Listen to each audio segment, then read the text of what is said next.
Alrighty guys, we're back for some Go Wide Naya, and this is a March of the Machine, the Aftermath, Standard Brew. We're gonna go over the deck, then hop right into some ranked, but first things first, for anyone who may not know, I'm Red Cat and I play aggro decks and any decks with a red in them as well, so I hope that sounds fun to ya. Also, we do got that Discord link down in the description if you're interested in joining that up.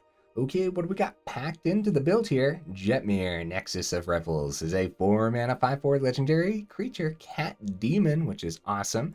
Creatures you control get +1/+0 and have vigilance as long as you control 3 or more creatures. Creatures you control get +1/+0 and have trample as long as you control 6 or more creatures. And finally, creatures you control get +1/+0 and have double strike as long as you control 9 or more creatures.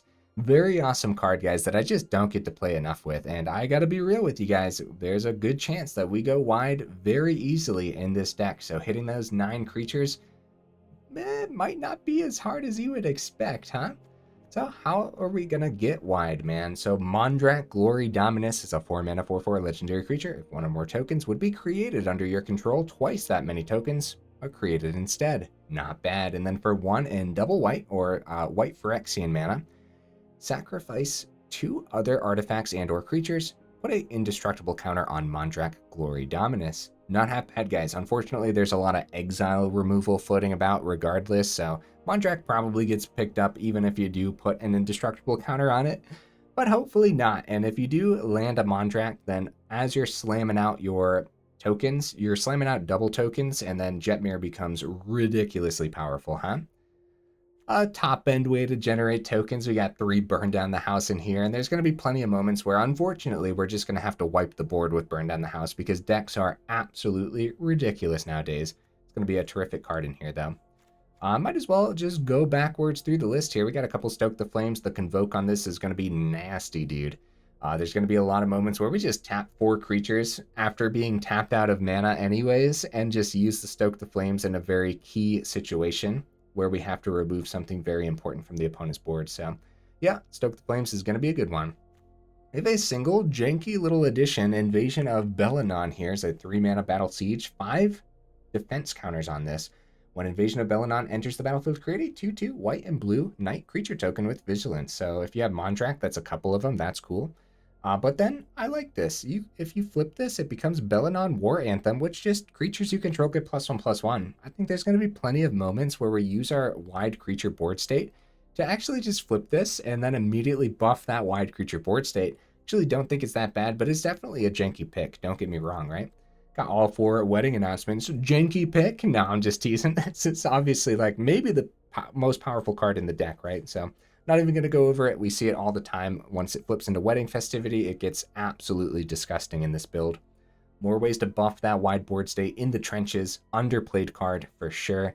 On that bottom ability here, for 5 and a white, you exile target non-land permanent you don't control until In the Trenches leaves the battlefield. Activate only as a sorcery and only once. That happens to be very good removal. And hitting 6 mana is not hard at all. So don't forget about that ability. Got a couple King Dariens in here, another way to buff that wide board state. Has that bottom ability too, where you sacrifice King Darien, creature tokens you control gain hexproof and indestructible until end of turn. So if the opponent ends up dropping a Depopulate on one of your wide board states, King Darien might be there to help your tokens stick around, which could be really powerful, dude. So yeah, a couple of them. I think it's going to be worth it.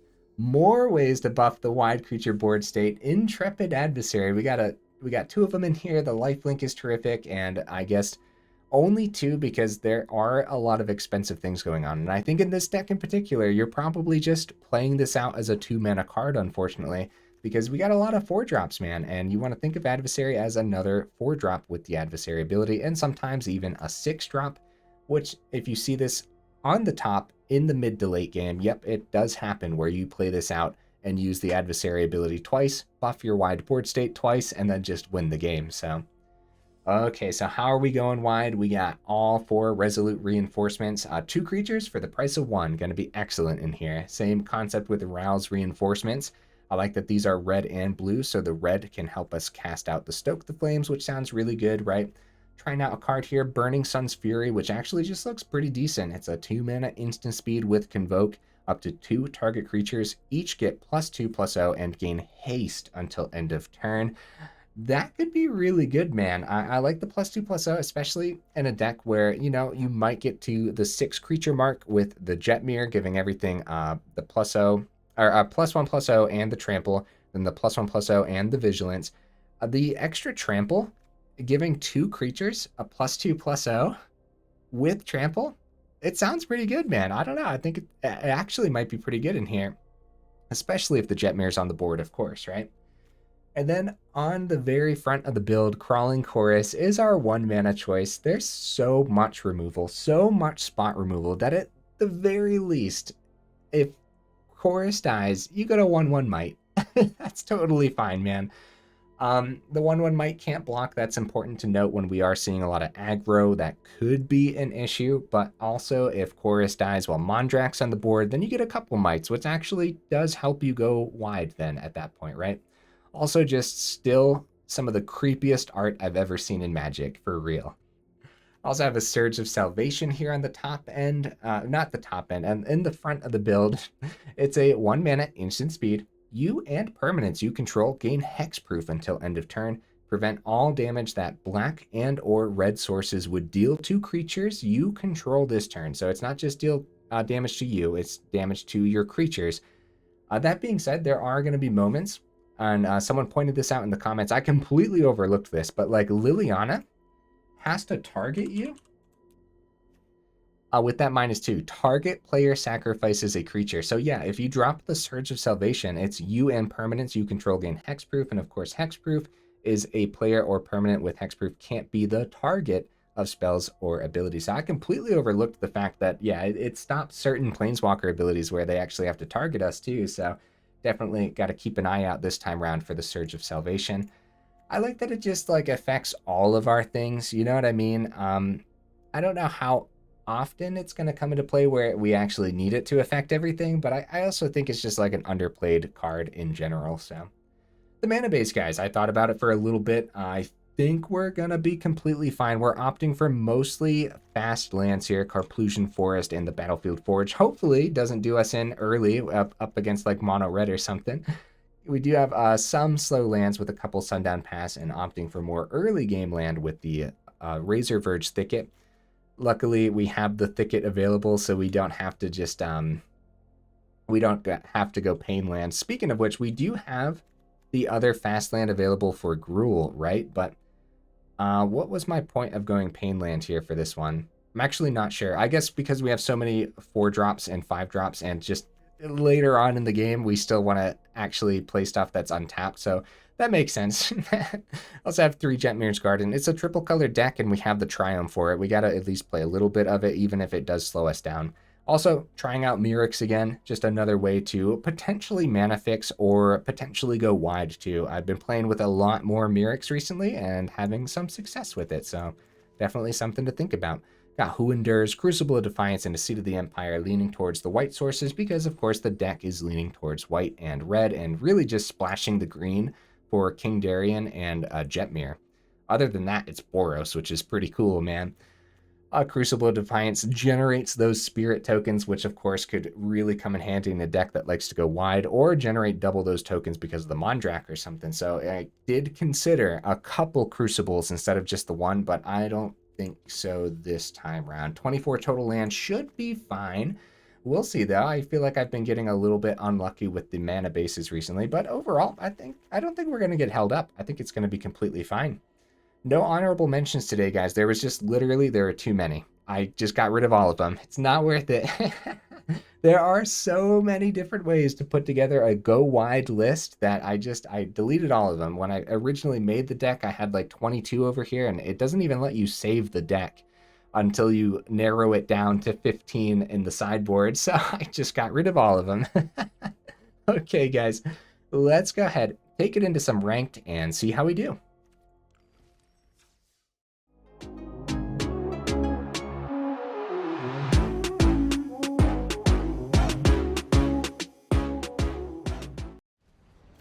Right into that first game, guys. Opponent, what ya bringing to the table, buddy? Um, The pain lands, bro. The pain lands. Alright, let's give it a shot. Luckily we go first. There's a chance that we're up against, like, control, so the pain lands won't completely do us in, right? Okay, overgrown farmland. Hey! Razorverge Thicket. Nice. Okay. We could wait a couple turns before dropping too much here. I think we just go Rouse Reinforcements, though. Realistically, that's probably best bet. Even if I do want to generate double tokens on the reinforcements, there's just no guarantees. And next turn, Burning Suns could be pretty cool. Technically, we could have done Burning Suns for an extra 2 on the chorus, but that wouldn't have been worth it, I would say. Army of Transients, okay. Battlefield Forge. You have the 4 mana when it comes time for Mondrak. Block here. We have all the mana. We don't need to convoke the Burning Sun's Fury or anything. We could also just give haste to... Like, we don't need it to be a combat trick. We could give haste to the Crawling Chorus and just swing with the 2 choruses. And then we don't... Okay. I think that's pretty good. We could tap these if we don't want to take damage. So we pay 1, and then we pay 1, right? That's totally fine, dude. 6 damage coming through. Pretty good, man, unless they block. It'd be a good block for us, though, because we get a 1/1 bat. Not bad at all. Yeah, all these pain lands, super sketchy. Okay, Teachings. They probably keep Kami of Transients as a blocker. Yep. Battlefield Forge, that's not good. That's really, really not good, man.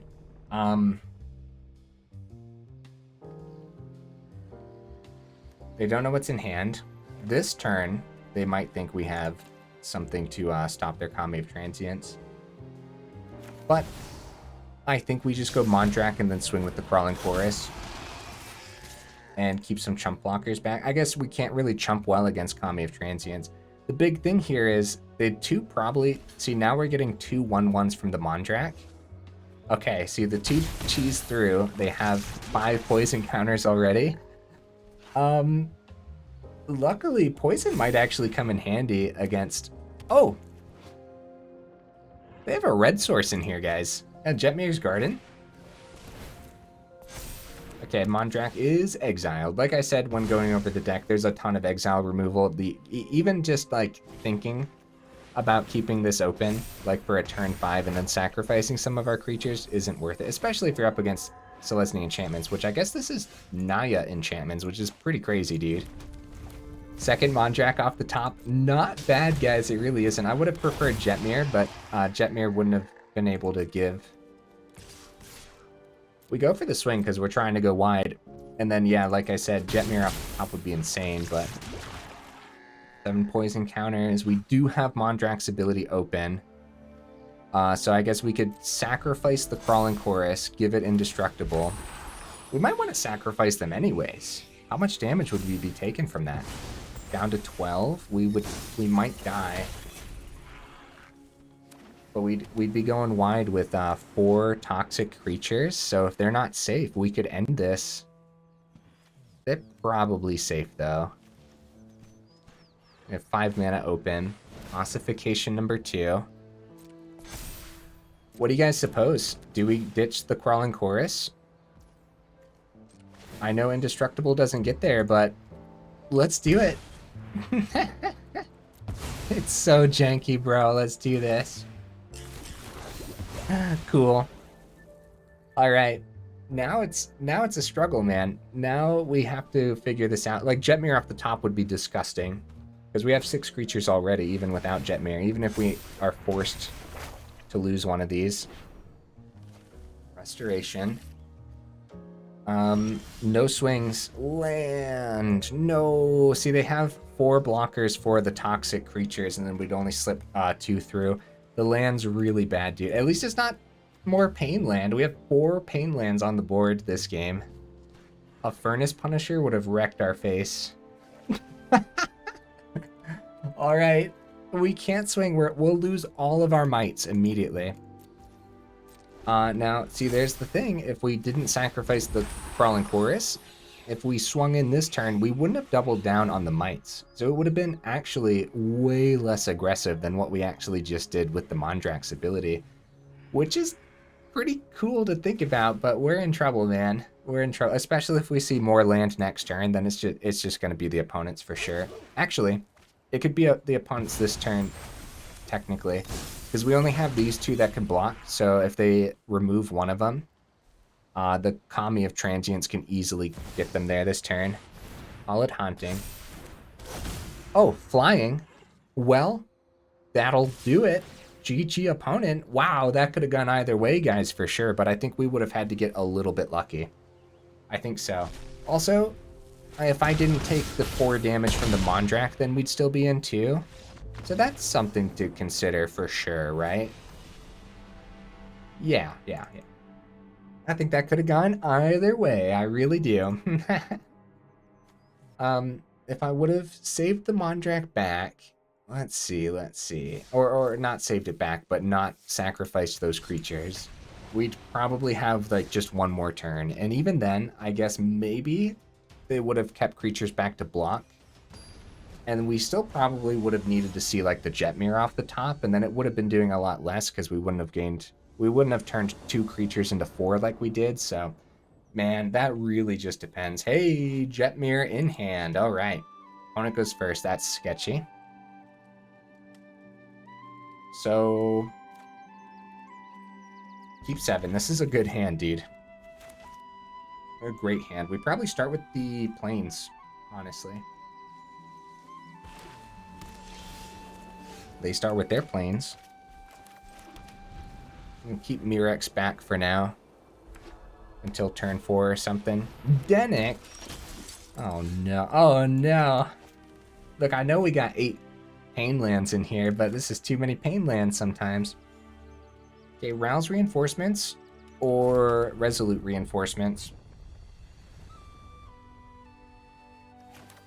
I'm gonna go Rouse Reinforcements here. Actually, never mind. I don't think they end up countering the Resolute Reinforcements anyways. It's gonna be a Rapine deck. Okay, these are pretty scary builds, guys.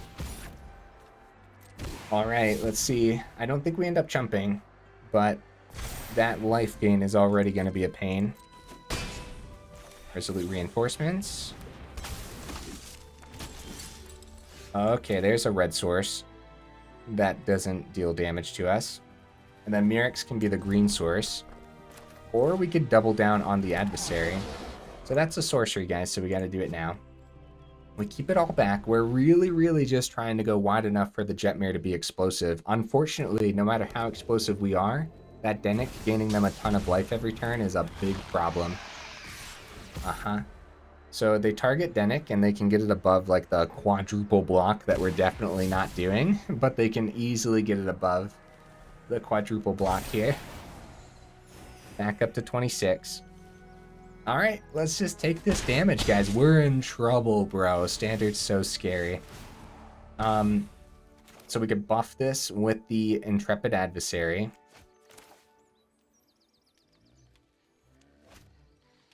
Or we go Jetmir. Jetmir not doing too much yet, but next turn, you could also just go Reinforcements, Adversary down. Adversary probably gets picked up by removal anyways, right? So I would rather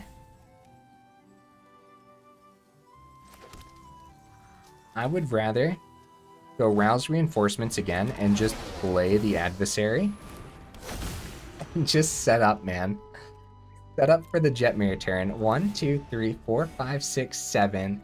Jetmir's number 8. We're not at the 9 yet, so we don't have the double strike, but they go full swing, yeah. So we wow, they don't go into Rafine.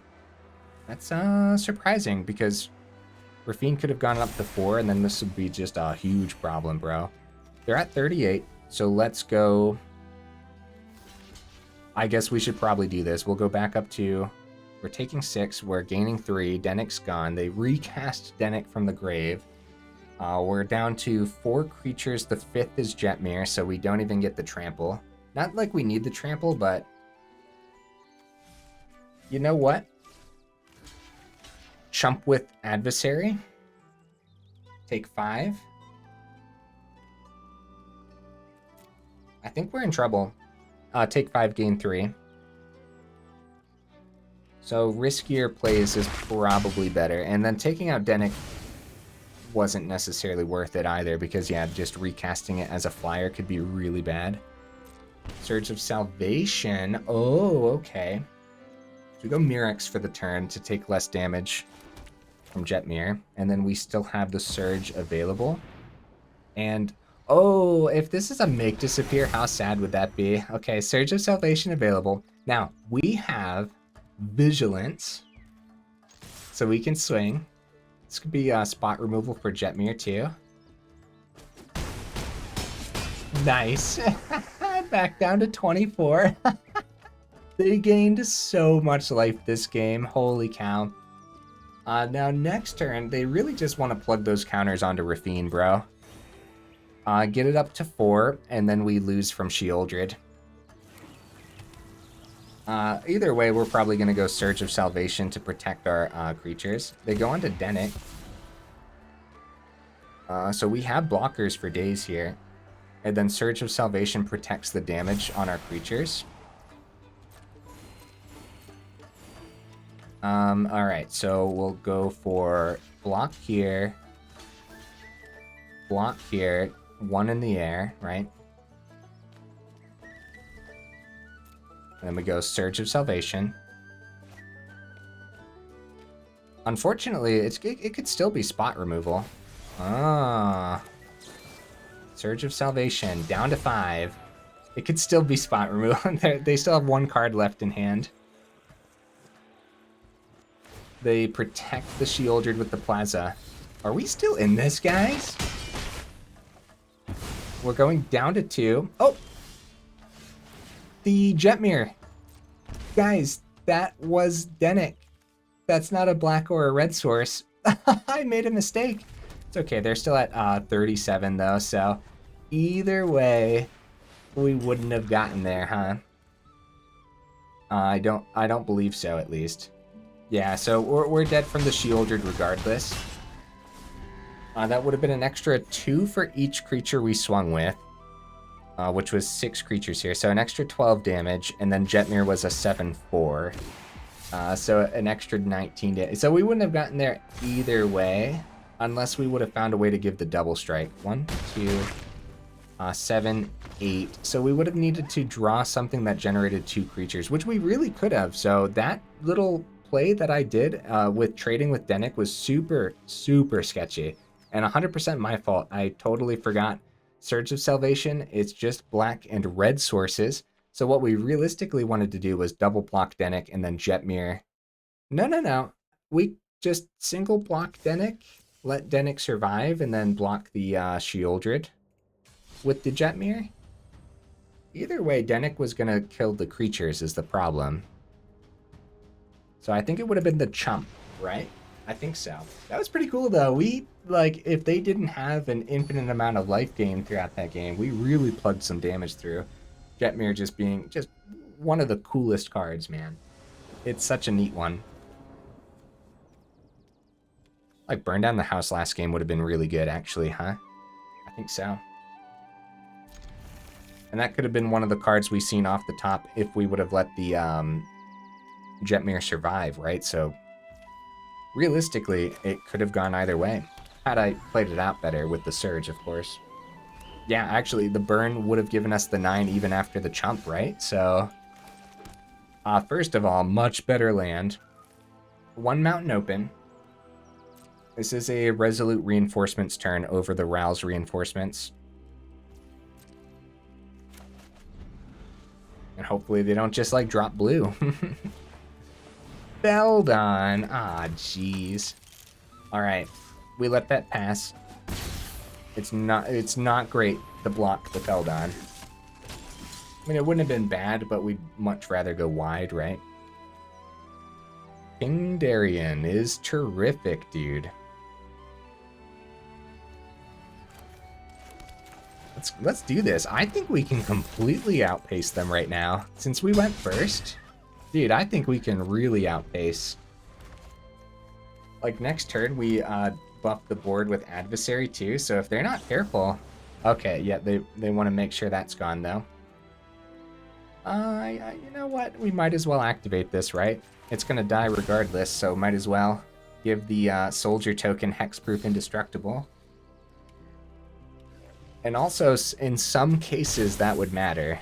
Like, if they had something, like, we'd potentially want to fizzle out the lightning strike, but... play with fire open. Crap, maybe I should have just went reinforcements for the turn. Maybe I shouldn't buff. See, they want us to pay before they hit it. If they hit it, it's definitely the buff, isn't it? Or it's definitely the play with fire, so we skip the buff. That sucks a little bit, but I really... Oh, you know what it could be? End the festivities. You know what? End the festivities is sorcery. They'd have to play it on their turn. But, okay, play with fire on the adversary means that there's no end the festivities in their hand, luckily, so that's good news. Yeah, we felt the play with fire there for sure.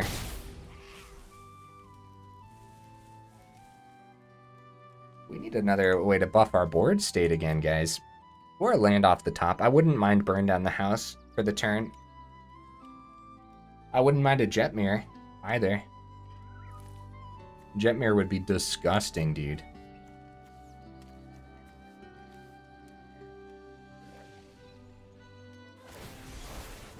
Crucible.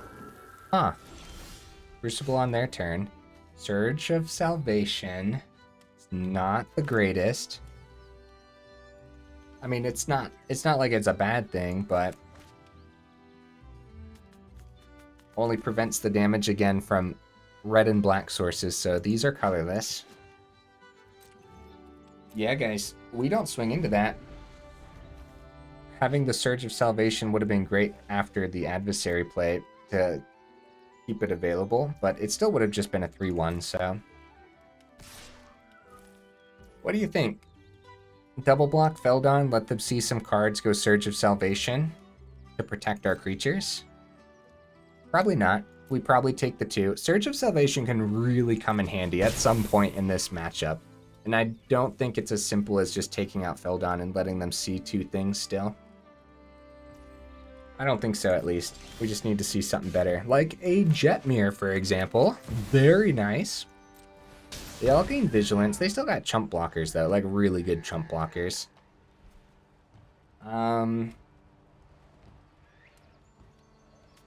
It's too bad. We're 1 creature away from trample. If we still full swing, we'll still have 3 creatures. If we see a land, burn down the house brings us to 6. And they're going down to 10 then, right? I still think we can outpace this, especially since losing 2 creatures, we still have the +2. Yeah, we'll still have 3 creatures, I mean. So it's not terrible. And then burn down the house could absolutely just obliterate next turn. Okay, lightning strike. Okay, a second lightning strike would have been really bad. What do you guys suppose? Still worth letting Feldon slip through? Woo! I guess not, right? Well...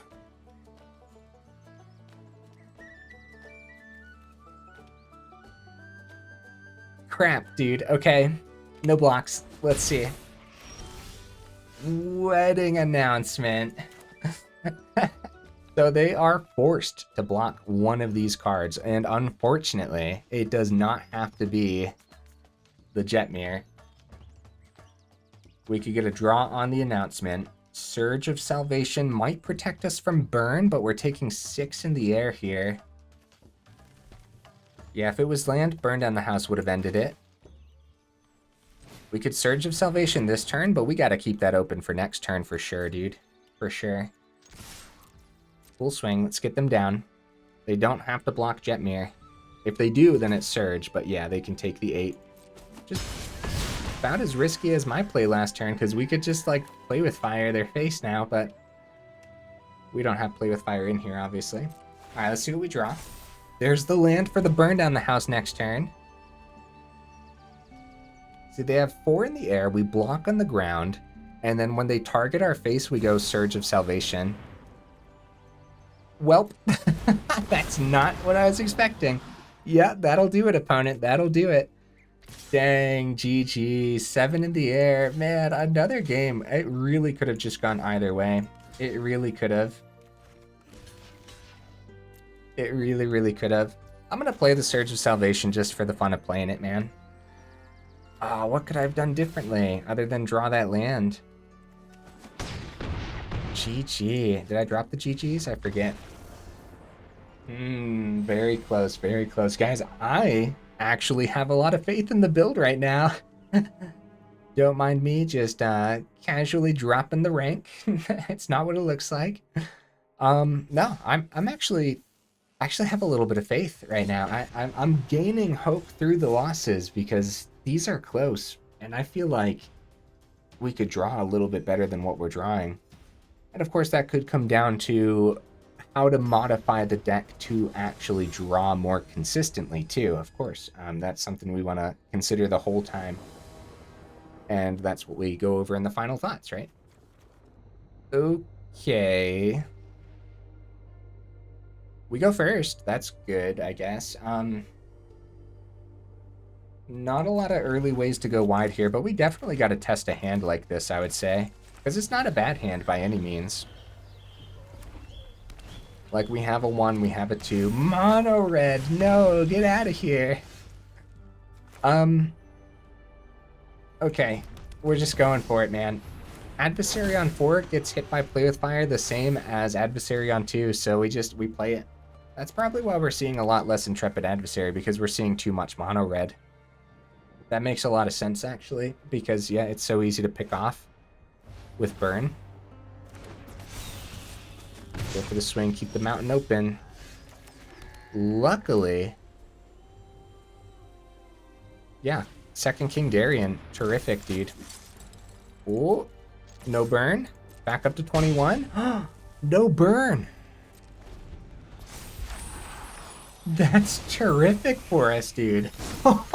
That's really good for us. I don't know what else we could see, because obviously King Darien, the second one isn't coming down next turn, unless Lightning Strike the Adversary. Now we have a terrific block with the King. I'm surprised they didn't go Lightning Strike on King Darien. No, lifelink, but, I don't know. Lightning Strike on the King. The Adversary would have been a 3-1. That was good. That was probably a good play from the opponent, I would say.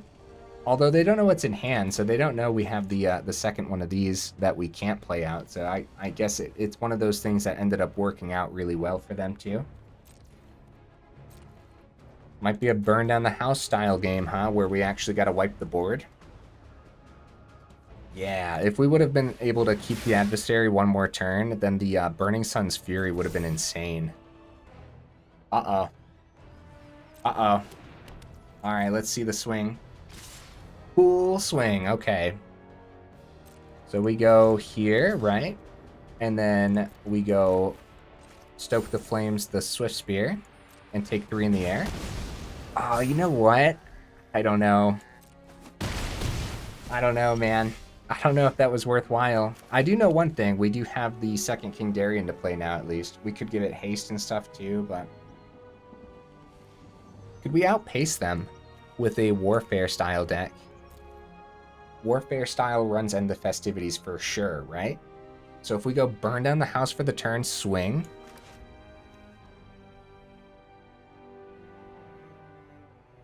We can totally outpace if we can successfully land these devils. Should we keep blockers? Oh yeah, we definitely should. We're swinging. Let's do this. What's the fun if you don't land risky plays sometimes? Yee! Okay, okay. Oh, Raiju. Oh, buddy. Phoenix Chick number 2. Super deadly. Down to 11. Crawling Chorus. Not bad. We go King Darien. Buff him on up, right? That's 6 damage.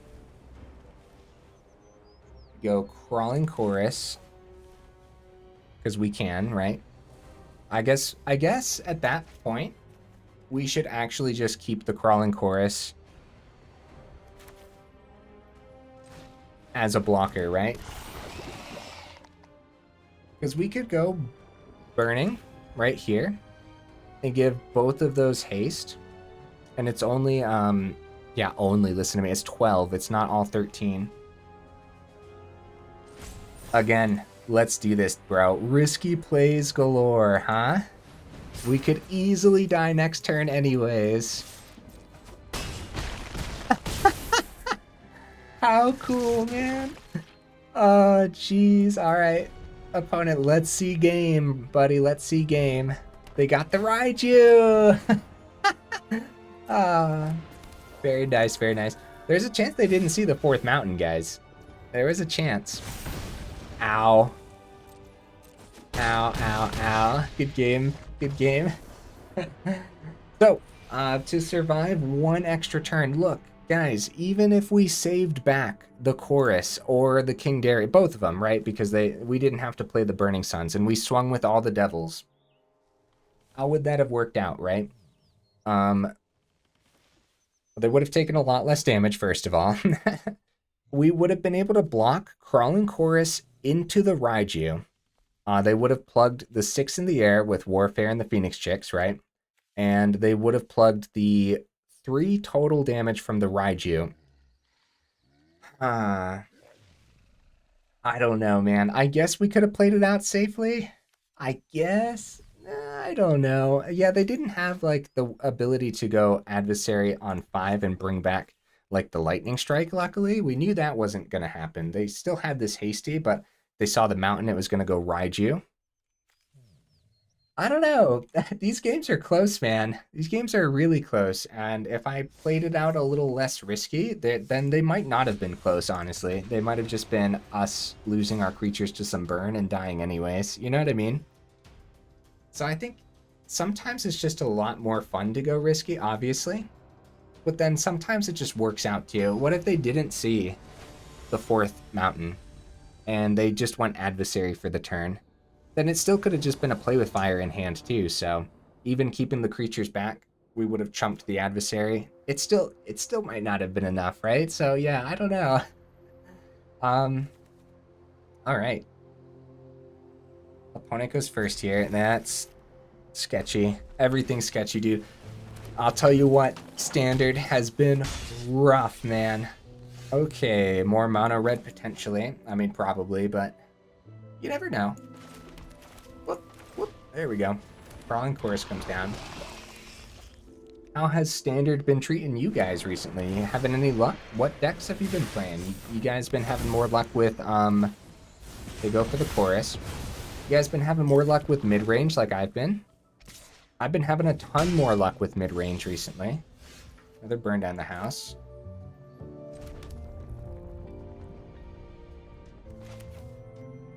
I know it's... No, I'm going to go for less damage. There's a chance that we... First of all, this can't block, so I'm going to swing. There's a chance that we see untapped red source for next turn, and going reinforcements is a little safer against mono red. Probably full swing at Invasion. Nope, face.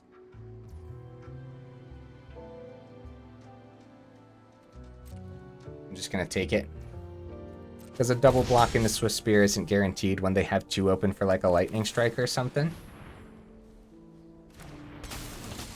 And so that would be pretty bad when we care about going wide, right? Ooh, green source. Okay, nice. So we got what we're splashing for.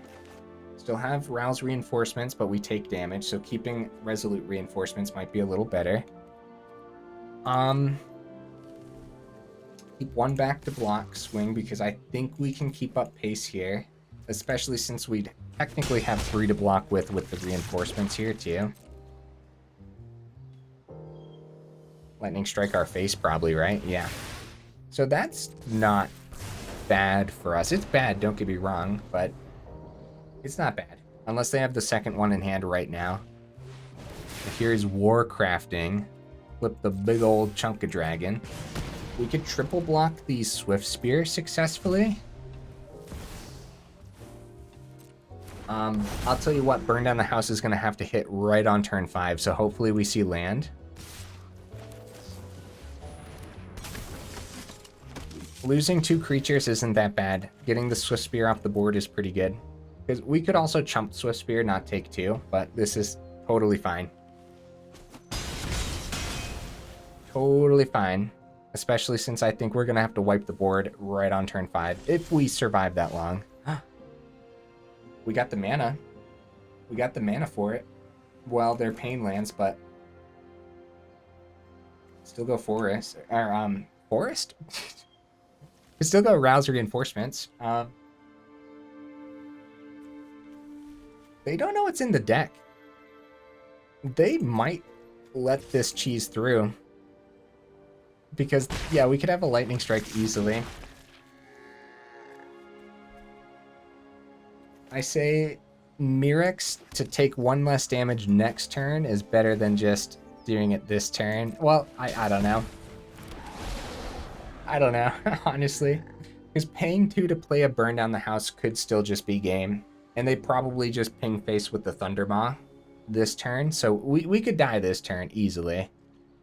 Easily, bro. Like I said, we need this on turn 5 immediately if we're not dead.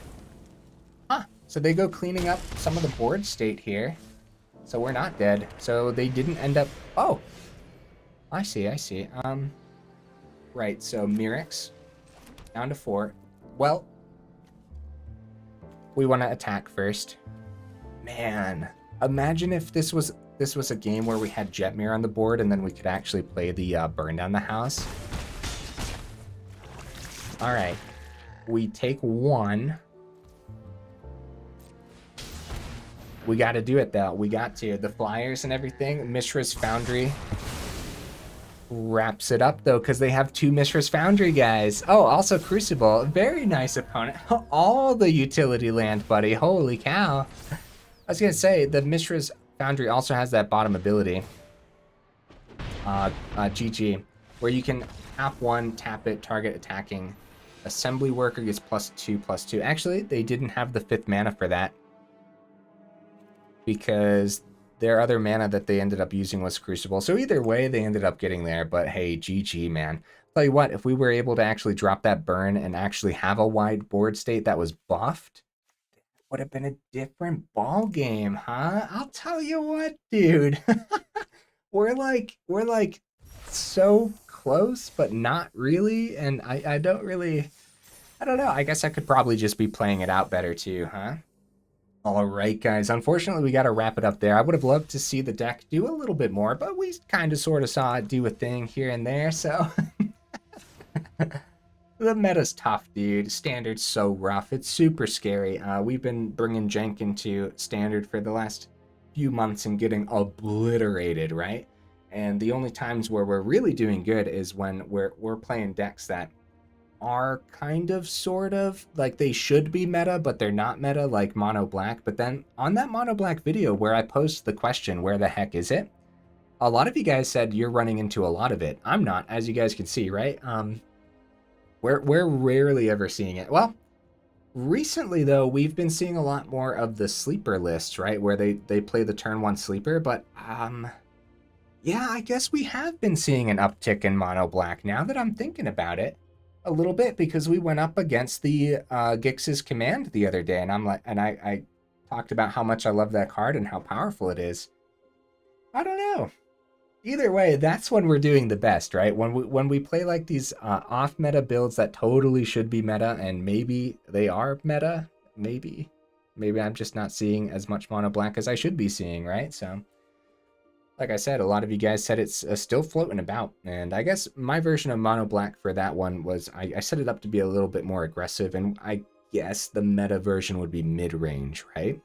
Speaking of mid-range, I think we could push this a little bit into mid-range, but what I would do in that case is like drop a Burning Sun's Fury and go up another land. I think 25 land would totally work fine. It's going to be plenty of moments where you end up flooding out, but sometimes the flood ends up working in your favor. Like you can use the 6 mana for the trenches.